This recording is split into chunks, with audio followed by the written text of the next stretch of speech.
बिस्मिल्लाहिर्रहमानिर्रहीम। अस्सलाम वालेकुम व्यूअर्स, मैं हूँ इकरा और आप देख रहे हैं इजी कुकिंग विद इकरा।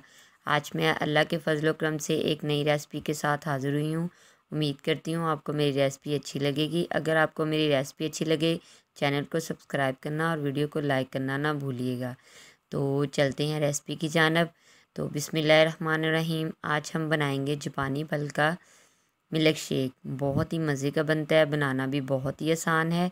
तो इसके लिए मैंने जापानी फल लिया है कि बहुत सारे बच्चे जो होते हैं वो जापानी फल नहीं खाते, क्योंकि अगर ये थोड़ा सा कच्चा हो तो ये ज़ुबान के साथ चिपक जाता है। हम इसका छिलका उतार लेंगे और ये टहनी और इस छिलका उतार के फिर हम इसे ग्राइंड करेंगे।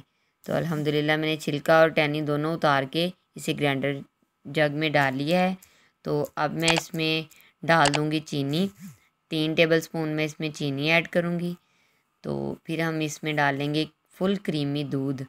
मैंने जो दूध लिया है ये देखिए इसके ऊपर क्रीम आई हुई है, तो इसे मैंने फ्रिज में रखा था। फुल क्रीमी दूध है, इसमें मैं बर्फ़ नहीं ऐड करूँगी। दूध जो है वो मैं ठंडा ही इस्तेमाल करूँगी। तो अब हम इसे ग्राइंड कर लेते हैं। ये देखिए ग्राइंड हो रहा है। तो इसे 2 मिनट के लिए हम अच्छे तरीके से ग्राइंड करेंगे, ताकि जो इसमें लम्स हैं या जापानी फल की जो गुठलियाँ सी हैं वो अच्छे तरीके से ग्राइंड हो जाएं। तो अल्हम्दुलिल्लाह जो ग्राइंड हो चुकी हैं। तो चीनी की मिकदार अपने अपने जायके के मुताबिक कम ज़्यादा कर सकते हैं, क्योंकि जापानी फल भी मीठा होता है। ये अल्हम्दुलिल्लाह तैयार हो चुका है।